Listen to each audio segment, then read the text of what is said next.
Hi tears, good evening all. இன்றைக்கி நம்ம night vlog தான் பார்க்க போகிறோங்க. வெள்ளை ரவை உப்புமா. ஓகேவா? It's my favourite. எனக்கு மட்டும் இல்லை, மேக்ஸிமம் எல்லாத்துக்குமே இது ஃபேவரட்டாக தான் இருக்கும். ஓகேவா?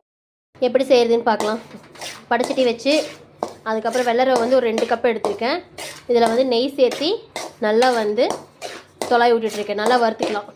ஒரு பொன்னிறமாக வர வரைக்கும் நம்ம நல்லா வறுத்துட்டு அதுக்கப்புறம் எப்படி செய்கிறது, அதுக்கு தேவையான பொருள் என்னென்னா செய்கிறதுக்கு ஒரு 2 சின்ன வெங்காயம், பெரிய வெங்காயத்தில் சின்ன வெங்காயமாக பார்த்து ஒரு 3 வெங்காயம் அறுத்து வச்சுருக்கேன்.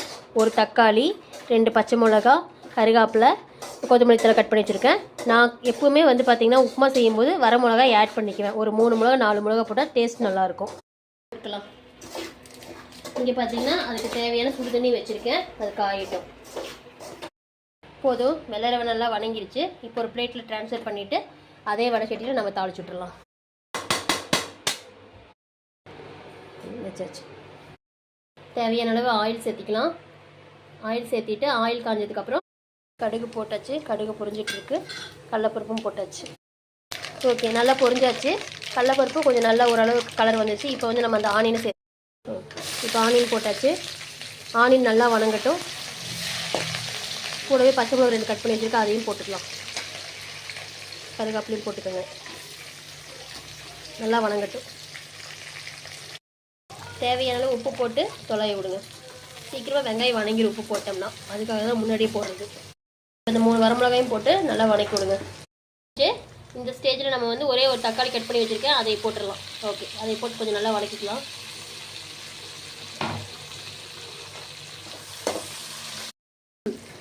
நல்லா வணங்கிருச்சு. இந்த ஸ்டேஜில் தேவையான அளவு சுடுதண்ணி அப்படியே காய வச்சுருக்கேன் பார்த்தீங்களா, அந்த சுடுதண்ணி நம்ம ஊற்றலாம். 1 கப்புக்கு 2 டம்ளர்னு கணக்கு வச்சுக்கோங்க. அது நல்லாயிருக்கும், உங்களுக்கு கரெக்டாக இருக்கும், எச்சு பிச்சு ஆகாது. ஓகே, அப்படியே போட்ட உப்பு கொஞ்சம் பத்தலை. ஸோ இந்த டைமில் டேஸ்ட் பண்ணி பாருங்கள், உப்பு கரெக்டாக இருக்கா என்னென்னு பார்த்துட்டு. பத்ததுனால நான் போடுறேன், நீங்களும் அதே மாதிரி போடுங்க. இப்போ நல்லா கொதி வருது. இந்த ஸ்டேஜில் நம்ம வறுத்து வச்சுருக்கிற ரவையை சேர்த்துடலாம். கொஞ்சம் கொஞ்சமாக கொட்டிட்டு அப்படியே கலரி விடுங்க, இல்லைன்னா ரவை கெட்டியாகிவிடும். இது பின் குறிப்பு. தண்ணிக்கு தேவையான ரவையை கொட்டி கலரி விட்டாச்சு. இது ஒரு 10 நிமிஷம் அப்படியே சிம்மில் இருக்கட்டும். ஓகேவா? ஓகே, தண்ணி பூரா இஞ்சிருச்சு. உப்புமாவும் ரவையும் வெந்துருச்சு. இந்த ஸ்டேஜில் அந்த கட் பண்ணி வச்சுருக்கிற கொத்தமல்லி தூவி நம்ம இறக்கி சர்வ் பண்ணி சாப்பிட்லாம். ஓகே.